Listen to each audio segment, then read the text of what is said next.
Hello students, welcome back to NEP BSc channel. So last video ಅಲ್ಲಿ Joule-Thomson effect ಮತ್ತೆ Joule-Thomson coefficient ನ ಬಗ್ಗೆ ಕಲಿತಿದ್ದೀವಿ ಅಲ್ವಾ? So Joule-Thomson effect ಅಂದ್ರೆ ಏನು?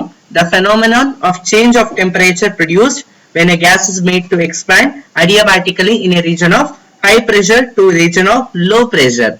High pressure ಇಂದ low pressure ಗೆ ಯಾವುದೇ ಒಂದು ಗ್ಯಾಸ್ ನ ನಾವು ಎಕ್ಸ್ಪ್ಯಾಂಡ್ ಮಾಡಿದಾಗ adiabatically ಸೊ ಆಗ ಏನಾಗುತ್ತೆ A cooling effect is observed right. So ಅದನ್ನ ನಾವೇನಂತ ಕರಿತೀವಿ, Joule-Thomson ಎಫೆಕ್ಟ್ ಅಂತ ಕರಿತೀವಿ ಅಲ್ವಾ. ಸೊ ಯಾವ ಒಂದು ಟೆಂಪರೇಚರ್ ನ ಕೆಳಗಡೆ ಗ್ಯಾಸ್ ನ ಎಕ್ಸ್ಪ್ಯಾಂಡ್ ಮಾಡಿದ್ರೆ ಕೂಲ್ ಆಗುತ್ತೋ that temperature is called inversion temperature right. The temperature below which a gas becomes cooler on expansion is called inversion temperature.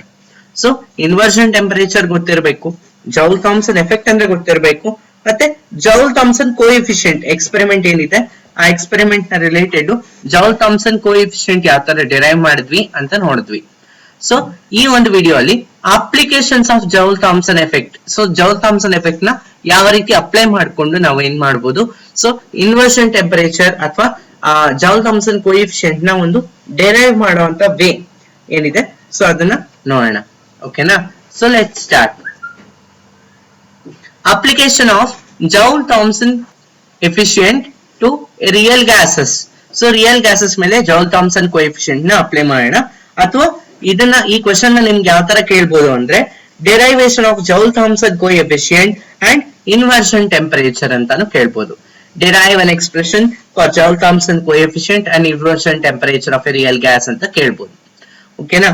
So ಈಗ ನಾರ್ಮಲಿ ನಮ್ಗೆ Van der Waals equation for 1 mole of gas ಗೊತ್ತಿರಬೇಕು. P plus A n square divided by V square into V minus NB equal to RT. ಅಥವಾ so n ಅನ್ನ remove ಮಾಡಿದ್ರೆ P plus A upon V square into V minus B is equal to RT. ಎಷ್ಟು ಮೋಲ್ಗೆ? 1 ಮೋಲ್ಗೆ ಇದು ನೋಡ್ತಾ ಇದೀವಿ. 1 mole of gas ಗೆ ಏನಾಗುತ್ತೆ, n ನ 1 ಇಂದ ಸಬ್ಸ್ಟಿಟ್ಯೂಟ್ ಮಾಡ್ತೀವಿ. ಸೊ ಆಗ P plus A upon V square into V minus B is equal to RT ಆಗುತ್ತೆ ರೈಟ್. ಸೊ ನಾನು ಇದರಲ್ಲಿ ಏನೇನ್ ಟರ್ಮ್ಸ್ ಇದೆ ಅನ್ನೋದನ್ನ ಫಸ್ಟ್ ಬರಿಬೇಕಾಗುತ್ತೆ. ಈ ಮೇನ್ ಈಕ್ವೇಶನ್ ನ ಯೂಸ್ ಮಾಡ್ಕೊಂಡೆ ನಾವು ಡಿರೈವ್ ಮಾಡುವಂತದ್ದು. ಸೊ ಇದರಲ್ಲಿ ಎ ಅಂಡ್ ಬಿ ಬಂದು van der Waals constant, R ಬಂದು real gas constant, P and B ಬಂದು pressure and volume of gas, ಮತ್ತೆ ಟಿ ಬಂದು ಟೆಂಪರೇಚರ್ ಆಫ್ ದ ಗ್ಯಾಸ್. ಓಕೆನಾ? ಸೊ ಈಗ ನಾನು ಇದನ್ನ ವಿತ್ ರೆಸ್ಪೆಕ್ಟ್ ಟು ಟಿ ನಾನು ಏನ್ ಮಾಡ್ತೀನಿ, ಸೊ ಡಿಫರೆನ್ಶಿಯೇಟ್ ಮಾಡಿದಾಗ ಸೊ ಅಂದ್ರೆ ಏನ್ ಮಾಡ್ತೀನಿ, ಸೊ ಎರಡು ಸೈಡ್ ಏನ್ ಮಾಡ್ತೀನಿ ಡಿವೈಡೆಡ್ ಬೈ ವಿ ಮಾಡ್ಕೊಂಡು ನೆಕ್ಸ್ಟ್ ಏನ್ ಮಾಡ್ಕೋಬೇಕಾಗುತ್ತೆ, ಸೊ ವಿ ಹ್ಯಾವ್ ಟು ಏನ್ ಮಾಡ್ಬೋದು, we have to differentiate with respect to P. ಓಕೆನಾ? ಸೊ ಈಗ ಸೊ ಈಕ್ವೇಶನ್ 1 ಇಂದ so d V by d T at constant pressure ನಾವು ಏನ್ ಮಾಡ್ಬೋದು, ಒಬ್ಟೈನ್ ಮಾಡ್ಬೋದು. ಅಂದ್ರೆ ಏನಾಗುತ್ತೆ, d V by d T at constant pressure ಏನಾಗುತ್ತೆ, V minus b divided by T plus 2a by RT ಅಂತ ಬರುತ್ತೆ. RT square actually, so RT square ಅಂತ ಬರುತ್ತೆ. ಓಕೆನಾ? V minus b divided by T plus 2a by RT square. So ಇದಿಷ್ಟು ಬರುತ್ತೆ. ಓಕೆನಾ? D V by d T first ಏನ್ ಮಾಡ್ತೀವಿ, ಕೊಟ್ಟಿರೋ ಈಕ್ವೇಶನ್ ನ ನಾವು ಜಸ್ಟ್ ಏನ್ ಮಾಡ್ತೀವಿ in terms of P V actually ಬರ್ಕೊಂತೀವಿ. ಬರ್ಕೊಂಡು ಡಿಫರೆನ್ಶಿಯೇಟ್ ಮಾಡಿದಾಗ d V by d T ಏನ್ ವ್ಯಾಲ್ಯೂ ಬರುತ್ತೆ ಅದನ್ನ ನಾನು ಇಲ್ಲಿ ಬರ್ತಿದ್ದೀನಿ ಅಷ್ಟೇ. According to Joule-Thomson coefficient, Joule-Thomson coefficient ಪ್ರಕಾರ delta T or change in temperature is equal to so T into dV by dt at constant pressure minus V divided by Cp. Okay na, heat capacity at constant pressure into delta P. So ಇದು ಸ್ವಲ್ಪ complex equation, ನೀವು derive ಮಾಡೋದನ್ನ practice ಮಾಡ್ಕೋಬೇಕಾಗುತ್ತೆ. ಓಕೆನಾ? So Joule-Thomson coefficient ಪ್ರಕಾರ delta T ನ T into dV by dt at constant pressure minus V divided by Cp into delta P ಅಂತ ಬರ್ಕೋತೀನಿ. ಓಕೆನಾ? ಸೊ ಇದನ್ನ ಈಕ್ವೇಶನ್ 3 ಅಂತ ತಗೋಬಹುದು. ಸೊ ನೆಕ್ಸ್ಟ್ ಈಕ್ವೇಶನ್ 3 ಇದಾದ್ರೆ substituting the value of dV by dt P. ಓಕೆನಾ? ಇನ್ equation 3. So equation 3 ಅಲ್ಲಿ dV by dt at constant pressure value ಏನಿದೆ so ಅದನ್ನ ನಾನು ಇಲ್ಲಿ ಸಬ್ಸ್ಟಿಟ್ಯೂಟ್ ಮಾಡಿದ್ರೆ ಏನಾಗುತ್ತೆ, so delta T is equal to T into V minus B divided by T plus 2a by RT square. ಸೊ ಇದನ್ನ ಒಂದು ಟರ್ಮ್ ಅಲ್ವಾ, dV by dt ವ್ಯಾಲ್ಯೂ ಇದು, minus V divided by Cp into delta P. ಓಕೆನಾ. So again ನಾನು ಏನ್ ಮಾಡ್ತೀನಿ, ಟಿ ಇಂದ ಮಲ್ಟಿಪ್ಲೈ ಮಾಡಿದಾಗ left hand side V minus b, so T T cancel ಆಗುತ್ತೆ, plus 2a by rt, 1t cancel ಆಗುತ್ತೆ, ಸೊ ಅದರಿಂದ 2a by rt minus v upon C P into delta P. ಓಕೆನಾ. So ಈ resultant equation ಏನಿದೆ ಇದನ್ನ ಇನ್ terms of ನಾನು ಯಾವ್ದ್ರಲ್ಲಿ ಬರ್ಕೊಂತ ಇದ್ದೀನಿ, 2a divided by r t ಅಂದ್ರೆ ಮಲ್ಟಿಪ್ಲೈ. ಸೊ ಏನ್ ಮಾಡ್ತೀನಿ, just v b v minus b minus 2a divided by r t ಏನಿದೆ ಇದನ್ನ ಎಲ್ ಸಿ ಎಂ ತಗೊಂಡು ಕಂಪ್ಲೀಟ್ ಆಗಿ ನಾನು ಇದ್ ಮಾಡಿದಾಗ ಏನಾಗುತ್ತೆ, 2a by rt minus b by cp into delta p, so ಅಂತ ಬರುತ್ತೆ equation. So this equation is called Joule-Thomson equation for real gases. Okay, so ಈಗ ಇದರಲ್ಲಿ ಇನ್ವರ್ಷನ್ ಟೆಂಪರೇಚರ್ ನ ಯಾವ ರೀತಿ ನೋಡ್ಬೇಕು ಮತ್ತೆ ಕ್ರಿಟಿಕಲ್ ಕಾನ್ಸ್ಟೆಂಟ್ಸ್ ನ ಯಾವ ತರ ಸ್ಟಡಿ ಮಾಡ್ಬೇಕು ಅಂದ್ರೆ, ಸೊ ಎರಡು ಕೇಸಸ್ ನ ನೋಡೋಣ. ಕೇಸ್ 1 ಏನಾಗುತ್ತೆ, ನಾರ್ಮಲ್ ಟೆಂಪರೇಚರ್ ನ ಇನ್ವರ್ಷನ್ ಟೆಂಪರೇಚರ್ ಇಂದ ಸಬ್ಸ್ಟಿಟ್ಯೂಟ್ ಮಾಡಿದ್ರೆ ಸೊ ಏನಾಗುತ್ತೆ, ಹೀಟಿಂಗ್ ಬದಲು ಕೂಲಿಂಗ್ ಆಗುತ್ತೆ. That means change in temperature become 0, ಅಲ್ಲಿಗೆ ಟೆಂಪರೇಚರ್ ಚೇಂಜ್ ಆಗ್ತಿಲ್ಲ ಅಂತ ಅರ್ಥ. So the whole equation will be equated to 0. So equation ನ 0 ಗೆ ಈಕ್ವೇಟ್ ಮಾಡಿದ್ರೆ ಏನಾಗುತ್ತೆ, t i inversion temperature becomes 2a by br. Remember this equation, very very important.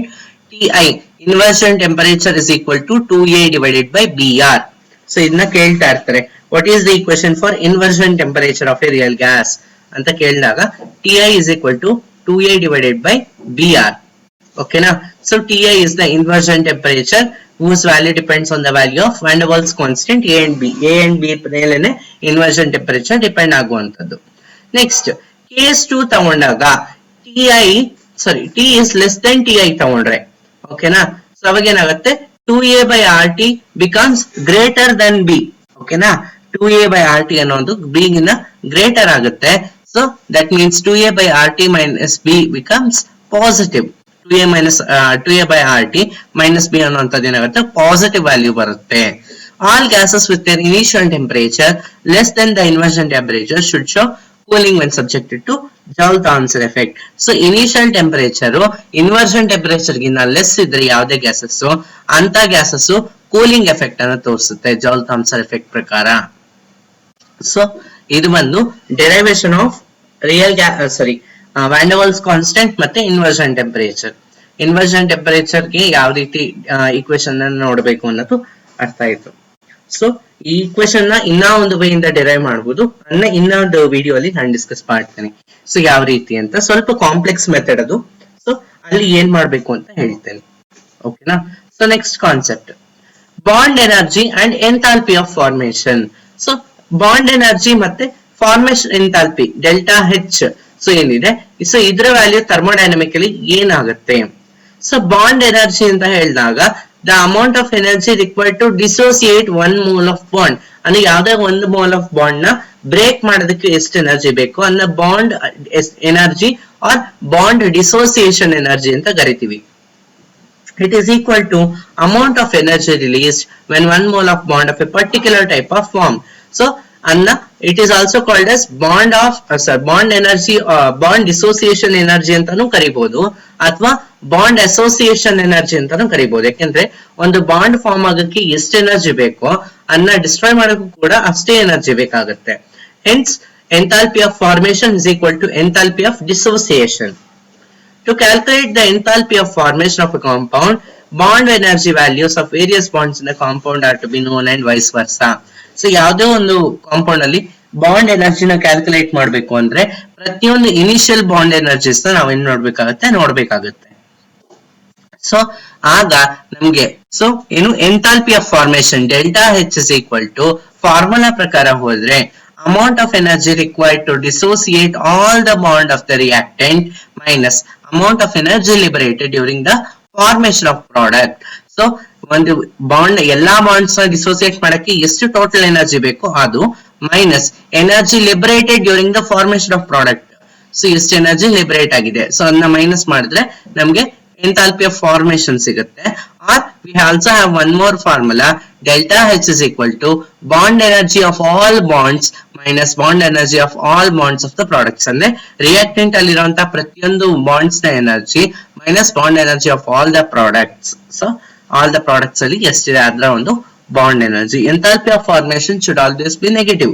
So bond favour ಆಗ್ಬೇಕು, formation ಆಗೋದಕ್ಕೆ favour ಆಗೋದಕ್ಕೆ bond formation energy should always B negative.